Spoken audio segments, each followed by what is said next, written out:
Hi, this is Rick Levine, the astrologer at Tarot.com, and I'm here to talk with you about the moon in Virgo. So let's talk about the moon for a moment. The moon changes signs every couple of days. It's always moving. The moon is our moods, it's our feelings. Our feelings are always changing. But the fact is that when you were born, at the exact moment of birth, the moon was in a particular sign.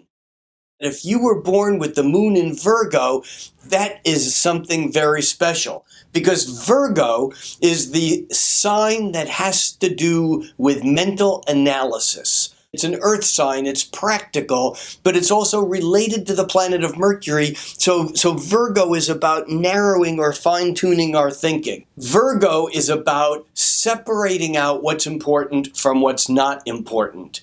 And if you were born with the moon in Virgo, regardless of who you are or how you appear or how you interact with others, the moon, the part of you that receives the energy, your gut, is always sorting like the maiden holding the wheat, separating out the useful wheat from the stalks, from the chaff. As a Virgo moon person, it's up to you to always be sorting out the energy that's coming in. What's useful, what's not useful, what's true, what's not true, what's valid, what's not valid. And so the Virgo moon is restless, but not in its movement, like the Gemini moon. It's restless in its constant sorting out of information so that it can filter out all the noise so it can get to the good stuff.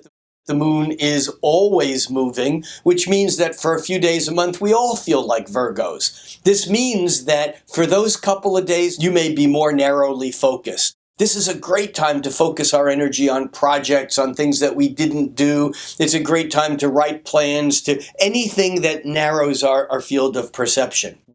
While the moon moves through Virgo and the sun is in Virgo too, we have a new moon in Virgo.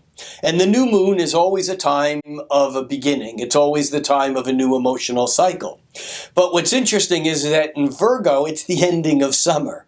And so the Virgo new moon is less a time to plant a new seed than it's a time to harvest. Even though it's a new moon, it's a time to harvest that which we've been growing all summer. But we're doing it in a way that is not the end of a cycle. It's the beginning of the cycle, meaning once we harvest something, what do we do with it? The key to the Virgo new moon is utility. It's usefulness. It's we've now plucked the wheat. What are we going to do with that wheat? How are we going to preserve it? What are we going to make it into? What are we going to do with the precise and exacting thing that the universe has allowed us to harvest?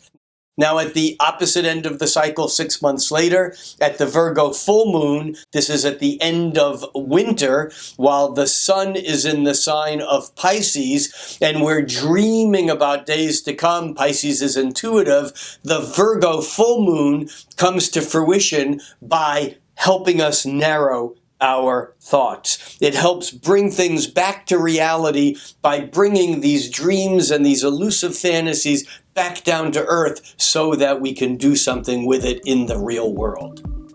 For Tarot.com, I'm Rick Levine.